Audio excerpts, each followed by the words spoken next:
Hello everyone, कैसे हैं आप सब और क्या हाल समाचार हैं आपके। तो बजट कल दस्तक दे चुका है और ये दस्तक क्यों और किस तरीके से मार्केट के लिए फेवरेबल साबित हुआ, कल हमने आपको बहुत क्रिस्प 12 मिनट की वीडियो में each and every sector wise highlight किया। साथ में ये भी बताया कि किस स्टॉक में बने रहना है जिससे आप फायदा हो सके। तो उम्मीद करूंगा वो वीडियो आपने देखी होगी, नहीं देखी हो तो जरूर देखें। और आगे बढ़ते हुए आज हम आपके लिए लेके आए हैं वो सेक्टर जो मार्केट की गर्मा गर्मी को बखूबी हवा दे रहा है। तो हम आज बात करने वाले हैं बैंकिंग सेक्टर की, जहां हम डिटेल में बात करेंगे कि बैंक्स के बैड लोन के ऊपर, इनके एनपीए के ऊपर, एनबीएफसी से जुड़ी सारी बातें। और हां, वीडियो को आखिरी तक जरूर देखिएगा क्योंकि आपके पोर्टफोलियो में इस सेक्टर के कौन से शेयर होने चाहिए, कौन से नहीं होने चाहिए, किसको होल्ड करना है, किसको छोड़ना है, सारी बात डिटेल में करेंगे।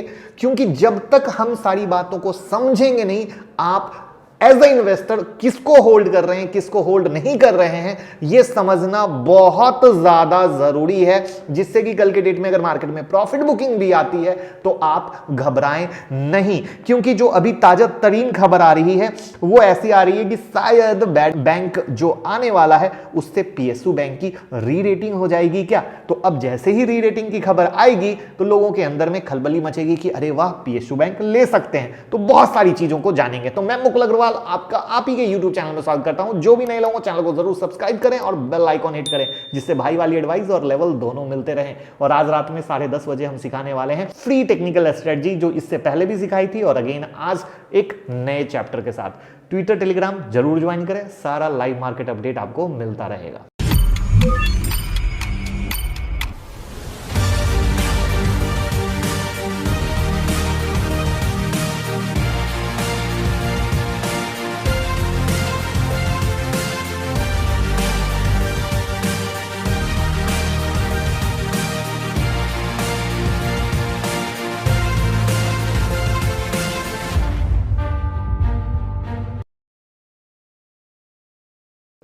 तो दोस्तों, बैंकिंग बजट शुरू करते ही सबसे पहला तोहफा जो कल इस सेक्टर को दिया गया वो है बैड बैंक का।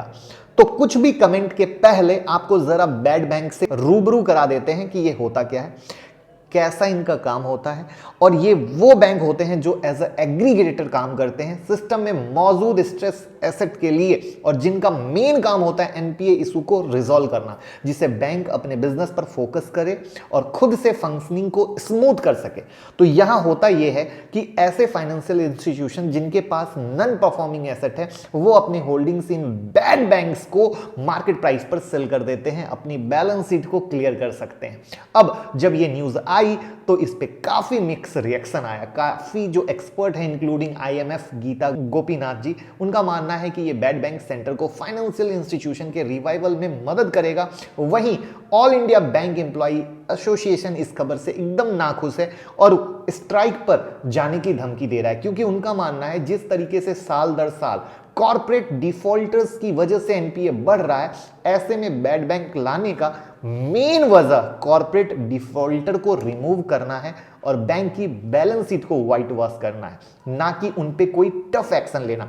बात तो कहीं ना कहीं सही है, कुछ तो टफ एक्शन लेना चाहिए। अब इसी दलील को हम समझने की कोशिश करते हैं जो आपको स्क्रीन पर यहां दिख रहा होगा। 2018, 19, 20 ग्रॉस एनपीए बैंकिंग सेक्टर का, जिसमें आप देखो लगातार 18, 19, 20 में बढ़ा है। आप कहोगे 20 में बढ़ा नहीं है, नहीं सही है, 20 में नहीं बढ़ा है, लेकिन घटा है। उसके पीछे भी बहुत सारी चीजें हैं। अगर आप देखो तो वहां पे राइट ऑफ भी है जो राइट ऑफ किया गया है, साथ में 2019 के बजट में पैसे भी डाले गए थे।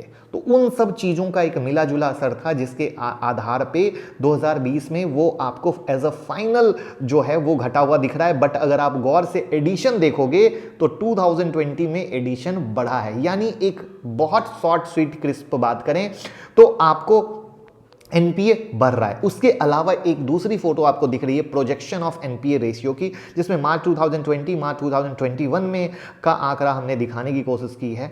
तो वहां पे आपको public sector bank, private sector bank, foreign bank and all schedule commercial bank दिख रहा है। और बहुत सिंपल भाषा में बात करें तो जो बढ़ता हुआ ग्राफ है वो क्लियर बताने की कोशिश कर रहा है कि किस तरीके से ये चीजें आगे बढ़ सकती हैं। तो कहने का मुद्दा और मकसद ये है कि एनपीए रुकने का नाम नहीं ले रहा है और सरकार बैड बैंक बना के काम तो अच्छा कर रही है, लेकिन साथ में कहीं ना कहीं टफ एक्शन तो होना बनता था। आपका क्या विचार है?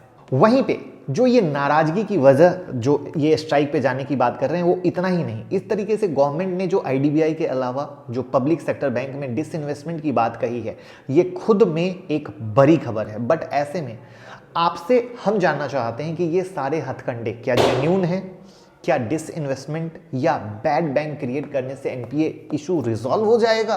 क्योंकि एनपीए तो तभी सही मायने में सॉल्व होगा जब रिकवरी आएगी, वरना आप हटाते रहो। हमने आपको आईडीबीएफसी बैंक की जो एनालिसिस वीडियो बनाई थी, जो आपको स्क्रीन पे दिख रही थी, उसमें एक एग्जांपल से भी समझाने की कोशिश की थी कि कैसे रिटेल लोन डिफॉल्ट और कॉर्पोरेट लोन डिफॉल्ट के इंपैक्ट में जमीन आसमान का अंतर है। तो जो नहीं देखे हैं उन्हें मैं कहना चाहूंगा कि दोस्तों प्लीज वीडियो को प्रॉपर फॉलो किया करें। एक दूसरे से चीजें लिंक होती है। फाइनेंस की चीजें अगर आप एक बार सीख जाएंगे ना, तो दूसरी बार आपको कभी दिक्कत नहीं होगी, अपने आप समझ में आएगा। इसके अलावा इस बार के बजट में पब्लिक सेक्टर बैंक के फाइनेंशियल कैपेसिटी को कंसोलिडेट करने के लिए 20,000 करोड़ रुपया का रिकैपिटलाइजेशन की बात की गई है। अब ये मदद छोटी है या बड़ी, इसका अंदाजा आप इस बात से लगा सकते हैं कि जहां 2019-20 के बजट में सरकार ने पीएसबी के क्रेडिट कैपेसिटी को बूस्ट करने के लिए 70,000 करोड़ का कैपिटल इन्फ्यूजन किया था, वहीं इस बार गवर्नमेंट ने कैपिटल हेल्प जैसी किसी भी कमिटमेंट पे फुल स्टॉप लगाया है, इस उम्मीद से कि अपने जरूरत के हिसाब से ये बैंक खुद ही मार्केट से फंड रेज करेंगे और गवर्नमेंट को इसमें बीच में नहीं आना पड़ेगा। दैट्स द बिग रीजन जो आप पीएसयू बैंक में रैली देख रहे हो। बट घूम फिर के बात वहीं अटकी कि आखिर कब तक ये सरकारी बैंक गवर्नमेंट के फंडिंग पर डिपेंड रहेंगे? क्यों नहीं ये अपनी पॉलिसी में कुछ मेजर चेंज लाते हैं जिससे कुछ ढंग से काम कर पाए। खैर, अनाउंसमेंट तो सारे बैंक के फेवर में ही हुई, बट जो सबसे बड़ी बात इंडिविजुअल के लिए निकल के आई वो इस बार के बजट में है, वो ये कि फाइनेंस मिनिस्टर ने बताया कि गवर्नमेंट ने डिपॉजिट इंश्योरेंस कवर को 1 लाख से बढ़ाकर 5 लाख रुपए तक करने की मंजूरी दे दी है। तो फाइनली पिछले बजट की इस प्रपोजल को अब मंजूरी मिली है। अब यस बैंक और लक्ष्मी विलास बैंक के जिस तरीके से केसेस निकल के आ रहे थे, ऐसे में ये खबर बैंक डिपॉजिटरों के लिए एक राहत की सांस है। हालांकि गवर्नमेंट कि इस मूवमेंट को एक्सपर्ट एक टैक्टिकल स्ट्रेटजी की तरह देखने की कोशिश कर रहे हैं, जिसके पीछे का मोटिव फॉरेन इन्वेस्टर को ज्यादा से ज्यादा अट्रैक्ट करना है, उनके डर को भगाना है। अब जैसा कि हम सब जानते हैं कि लोन मॉरेटोरियम की वजह से बैंकिंग और एनबीएफसी को अच्छा खासा नुकसान झेलना पड़ा था। अब इस बार के बजट में इस बात का भी बखूबी ध्यान रखा गया और ऐसे में एनबीएफसी जिनका minimum asset size 100 crore rupees का है, उनके थ्रेशोल्ड लिमिट को भी कम करते हुए फास्ट रिकवरी प्रोसीडिंग को भी ध्यान में रखते हुए सरफेसी एक्ट 2002 के अंदर में रिलैक्सन दिया गया है, जहां रिकवरी के एग्जिस्टिंग लेवल को 50 लाख से कम करके 20 लाख रुपीस तक कर दिया गया है। तो अब जो सरफेसी एक्ट को नहीं जानते हैं उन्हें यहां थोड़ा सा बता दूं कि ये एक्ट फाइनेंशियल इंस्टीट्यूशन के एसेट क्वालिटी इंप्रूवमेंट करने के लिए बनाया गया है, जिसके तहत फाइनेंशियल इंस्टीट्यूशन को ये राइट दिया गया है कि वे बैड लोन के मामलों में कोई भी मूवेबल इमूवेबल एसेट जो एज अ सिक्योरिटी प्लेस किए जाते हैं उन्हें बेचकर अपना ड्यू रिकवर कर सकते हैं। अब यहां फायदा क्या होगा? तो होगा कि जहां पहले ये लिमिट 50 लाख होने की वजह से लेंडर सरफेसी एक्ट का फायदा नहीं उठा पाते थे और उन्हें सिविल कोर्ट में अप्लाई करना होता था प्रॉपर्टी ऑक्शन करके ड्यूज रिकवर करने के लिए। ऐसे में इस नए नियम से वो 60 डेज का नोटिस देने के बाद एनबीएफसी मॉर्गेज प्रॉपर्टी का पोजीशन लेकर उसे सेल या ट्रांसफर कर सकते हैं और ये करने के लिए उन्हें किसी भी कोर्ट या थर्ड पार्टी की नीड नहीं होगी।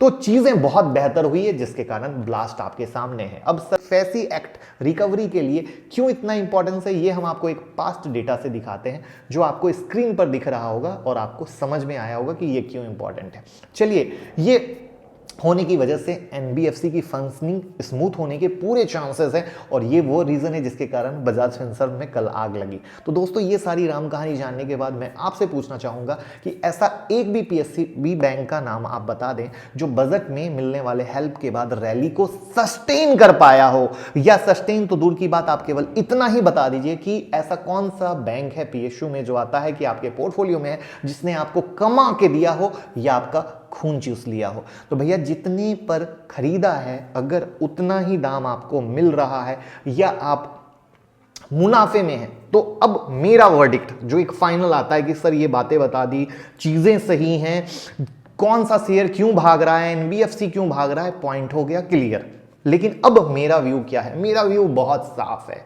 जो मैंने वीडियो के शुरुआत में क्या बोला कि पीएसयू के री रेटिंग की बात आ रही है, अब ये सब चीजें मिलके क्या करेंगी, पीएसयू में थोड़े दिन तक पंप करेगा। तो आपको थोड़े दिन तक जो मैंने आपको एक मोमेंटम इन्वेस्टिंग सिखाई थी, जिसकी वीडियो आपको स्क्रीन पे दिख रही होगी, मोमेंटम इन्वेस्टिंग से आप पीएसयू का जरूर फायदा लें, लेकिन लॉन्ग टर्म इन्वेस्टिंग के लिए मेरा पर्सनल पीएसयू बिल्कुल बिग नो है। मेरे लिए उससे अच्छा आप प्राइवेट बैंक में पैसे लगाएं, चाहे वो आईसीआईसी हो, एचडीएफसी हो, एनबीएफसी में पैसे लगाएं, बजाज फाइनेंस हो, बजाज फिनसर्व हो। ये वो चीज है जो 5 साल 10 साल के बाद भी भयंकर वाला रिटर्न देने वाली है। लेकिन पीएसयू जो साल दर साल, ना 2 साल, ना 5 साल, ना 10 साल, सालों साल का रिटर्न है, जिसने सिर्फ और सिर्फ खून चूसा है हर एक इन्वेस्टर का।